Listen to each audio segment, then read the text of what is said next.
So I wanted to do a short video on working with me and an Ayurvedic approach, and the best I can do is 10 minutes. So hope you've got a cup of tea or something and you're comfortable. And I wanted to inform and encourage Ayurveda as an approach to life. I've been a complementary therapist for nearly 25 years, and in recent times have been trying to find a way to illustrate the thread that runs through my practice. And this is also a personal practice as well as professional. So all of the therapies I offer, I have personal experience of, and they all come under the umbrella of Ayurveda and encourage a healthy approach to life. So I think Ayurveda, the starting point is to look at the definition of health. And there used to be a thing that health was not described generally in our medical models. That has changed now. But in Ayurveda, a balanced state or a healthy state of being is the balance of the physical and energetic body. And it's dependent on what we put in and what we take out. We also have to have a happy state of spirit, mind, and senses. So generally that would be well-being.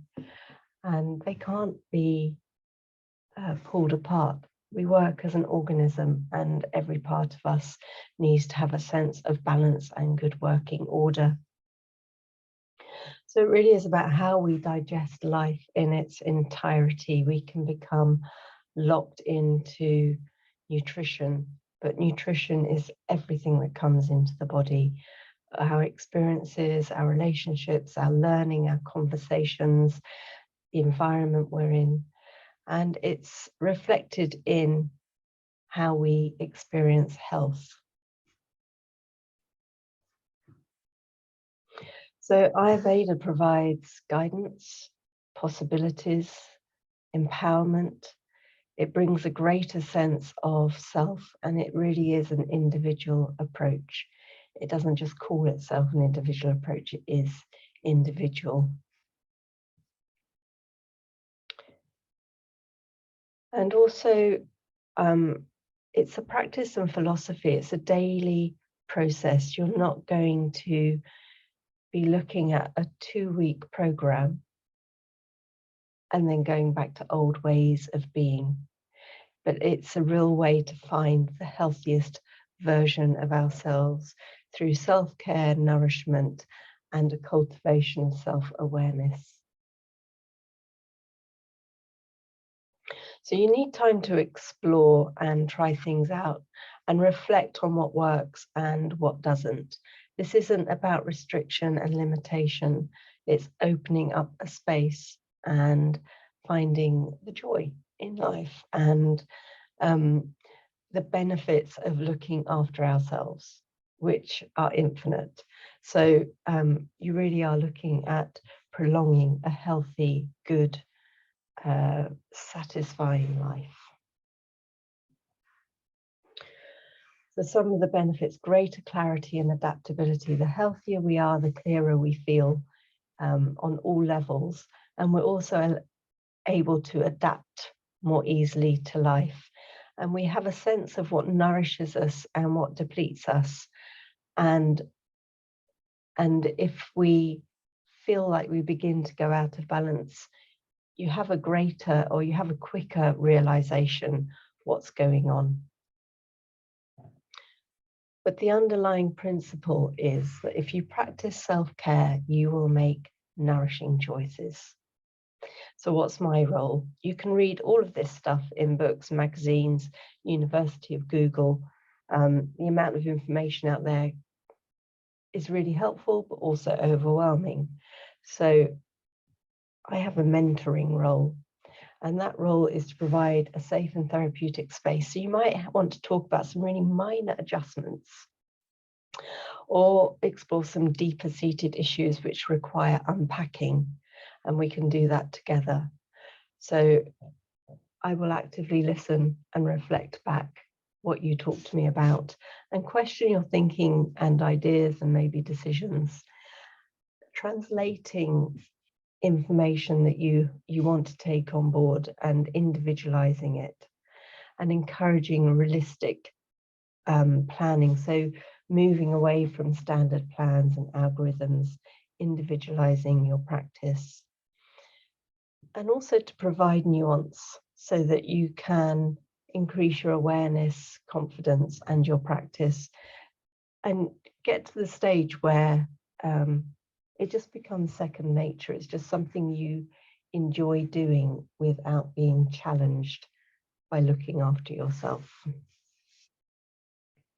So something most people who are interested in Ayurveda have looked at are the doshas.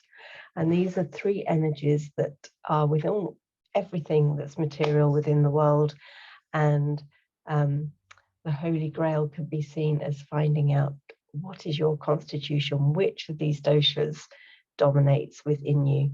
So you can become locked into this, but it's more important to work in the present and focus on building that strong digestion of bringing in all those nutritious practices and being able to take them in and use them usefully and get rid of the stuff that you no longer need.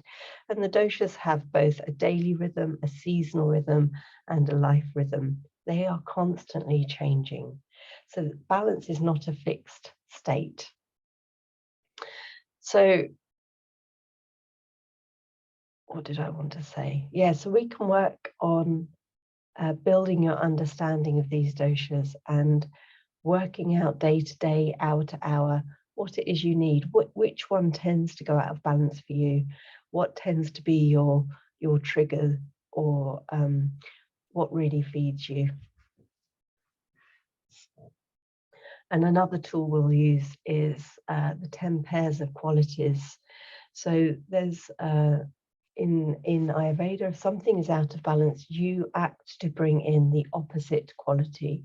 So if you're feeling particularly heavy in mind or body, you bring in a lightness into your day to try and lift you. Or if you're feeling quite static, you try to mobilize yourself. If you're feeling cold, you bring in hotter foods and hotter practices. So this approach really can be life-changing, and you don't have to have a huge overhaul. It might just be some small things to change, and you begin to feel an improvement in your general sense of well-being and ultimately your health. And this could be things like feeling joint pain, experiencing disturbed sleep, poor digestion, dry skin, dry hair, or just a sense of, I'm not going to give that a word, you'll know what I mean. So to support the talking side of Ayurveda, we can use different therapies. You don't have to come to me for these. You might already have a massage therapist or reflexologist that you enjoy seeing. But the way you apply the techniques can pacify the dosha that is causing a sense of imbalance. So, for example, oil is really great at oil and skin-to-skin massage is really great for grounding vata, or Thai massage can get the body mobilized and moving and get kapha to become a bit more active. Reflexology, another great therapy for feeling centered and calm and for stimulating the body where it needs to be stimulated. And there's also Reiki and yoga and meditation. Yoga as a class or yoga as individual lessons. So what is your commitment if you want to start this approach? I would think about gifting yourself 6 months to really begin exploring the ideas and seeing what you can do to help yourself. And how much you connect with me will vary. Some people might want to come weekly, some people might decide that monthly, but let's be flexible. Let's have that initial consultation and see what you need. So we can have a quick chat just to see how it might work for you and to answer some initial questions. And then a first consultation is usually for 90 minutes with a follow-up meetings being shorter. How much time you have can really be an individual decision. And you might decide that you do want some bodywork therapy or yoga, and we can combine that with the mentoring. So hopefully I've given you a sense of Ayurveda, my practice within embodied health, and a sense of curiosity and curiosity. I think that's a good place to start. So thank you for watching and listening. I'm going to end with a picture. This is the tree of life, always a good end. Okay, thanks very much. Take care. I look forward to hearing from you.